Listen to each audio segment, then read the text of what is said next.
All right, everybody, we're back with another Ramp Careers Daily Update. Today, I'm joined with both co-founders, Mitch and Manoj. Boys, how we doing? Doing well, Danny.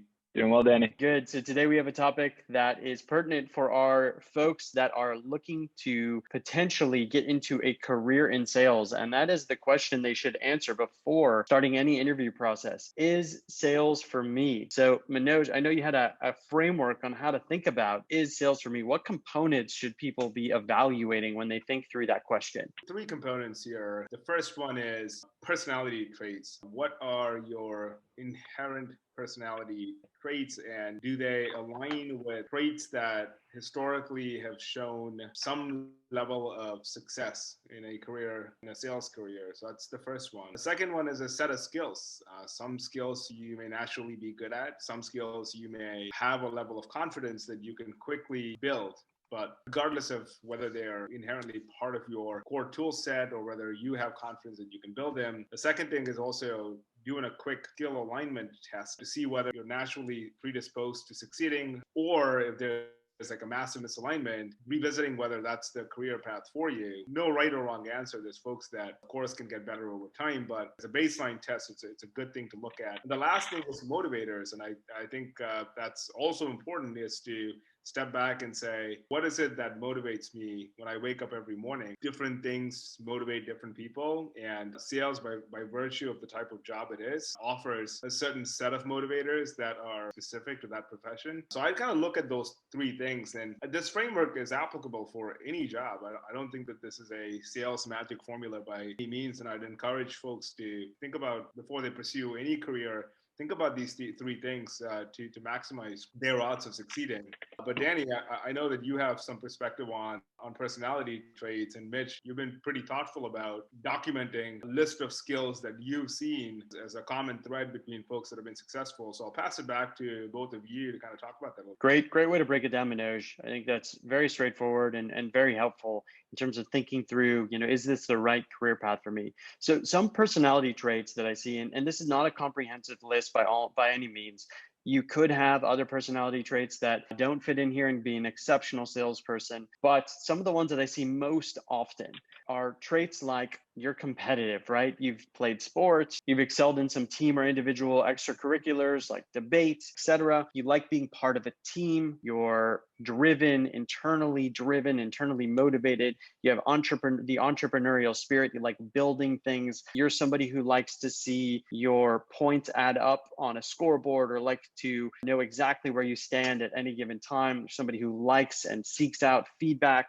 You're potentially somebody who likes to be in control of your own destiny. And then the last two, somebody who's outgoing, though I've seen plenty of introverted salespeople. Outgoing is something that typically some salespeople have. And then somebody who's confident in themselves, confident in their work. That's another thing I see in many salespeople. So Mitch, I know you were thinking about the skill sets required for folks looking to get into sales. What are some skills that salespeople typically have? Yeah, absolutely. So, no hard and fast rules here, right? But I think more often than not, we see sales folks are excellent communicators. So written and verbal communication skills, right? You're going to be writing a lot of emails to prospects and customers. You're going to be on the phone daily with prospects and customers. So being comfortable with both those mediums is important. Great follow through.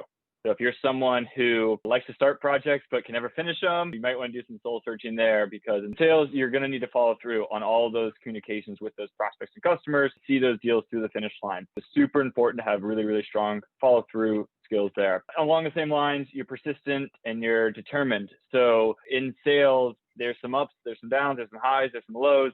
You need to be able to have the grit, the determination, the persistence to stay with it, right? Not every deal is going to go smoothly. There may be times when all hope is lost. There may be times when you're on the top of the mountain, but you still got to follow through the steps in order to see it all the way through. So that kind of goes hand in hand, Danny, with what you were saying earlier about kind of that competitive, driven mentality, that mentality of controlling your own destiny, right? I think those personality traits typically overlap with some of these skills here. And then, that kind of bleeds into some of the outcomes that you might be focused on. So Manoj, maybe you can kind of talk about what folks with these personality traits and skills, what typically motivates them as well. Yeah, there's been like a lot of psychology behind this, and I don't think I'm an expert at listing all of the motivators, but here are some top common motivators. And a lot of this is common sense. When you ask yourself, what is it that drives me, and really peel the layers of the onion and be honest with yourself, you'll come to realize that people are different, and usually it's a combination of a couple of motivators. It's never really one. But for example, for some people, it's money is a huge motivator. That is what they want. That's what